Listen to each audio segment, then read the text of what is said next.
Fußball und Zigaretten. Zwei Dinge, die nach heutigen Vorstellungen überhaupt nicht zusammenpassen. Und doch haben sie eine gemeinsame Geschichte, die ebenso alt ist wie der Fußball selber.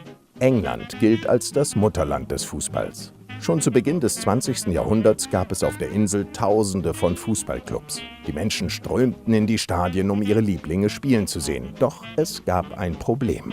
Die Fans konnten ihre Helden nur aus der Ferne sehen. Kaum jemand wusste, wie die Fußballstars aussahen.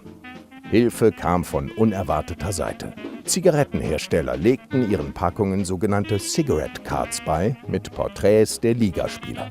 Lange vor den Panini-Bildchen gab es die Möglichkeit, solche Karten in einem Album zu sammeln. Endlich wusste man, wie die Spieler aussahen. Komisch nämlich. Schließlich waren Pomade, Frisuren und Schnauze en vogue.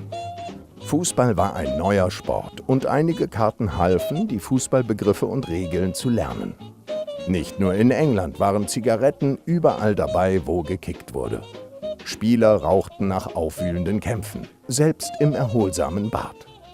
Und wenn die Spieler, wie es damals Tradition war, nach Siegen im Pub ihre Gesangskünste darboten, gehörte für viele die Zigarette zum Pint dazu.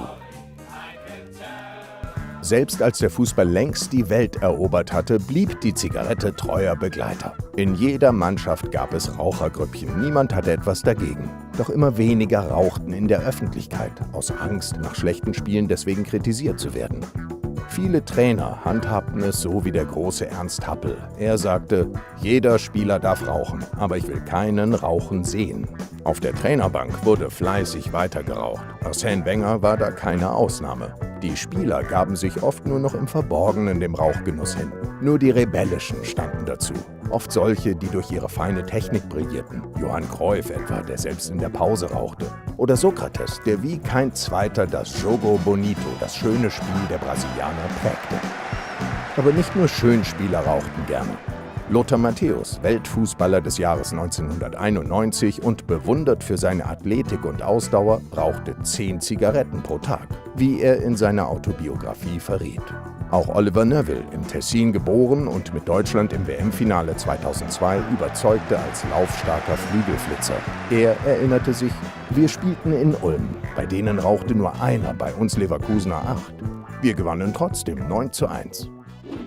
Nicht viele Jahre sind seither vergangen, doch der Fußball hat sich rasant entwickelt. Das Spiel wurde athletischer, schneller, intensiver, härter.